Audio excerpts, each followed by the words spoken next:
Australia apply गरेर reject भएर बस्नुभएको विद्यार्थीहरू कसलाई नै चाहिँ रिअप्लाई गरेर फेरि अस्ट्रेलिया चाहिँ प्रोसेस गर्न मन नलाग्ला र तर कस्तो केसमा रिअप्लाई गर्न मिल्छ, भिजाको चान्सेस के छ र तपाईँले चाहिँ अहिलेको सिनारियोमा रिअप्लाई गर्दा ठिक हो कि होइन भन्ने कुराहरू बुझ्नु एकदम जरुरी छ।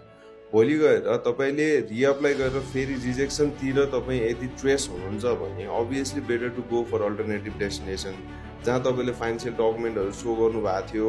ब्याङ्कको लोनहरू तपाईँले चाहिँ अप्रुभ गर्नुभएको थियो, त्यस्तो डकुमेन्ट्सहरूलाई युटिलाइज गरेर अप्लाई गर्न सकिने देश जस्तै न्युजिल्यान्ड, क्यानाडातिर तपाईँले गर्न सक्नुहुन्छ।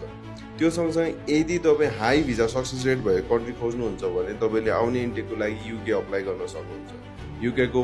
हाई भिजा सक्सेस रेट छ, अभियसली डकुमेन्ट्सको झन्झट केही पनि छैन र यदि तपाईँ सस्तो खालको ट्युसन फीवाला युनिभर्सिटी खोजिराख्नु भएको छ भने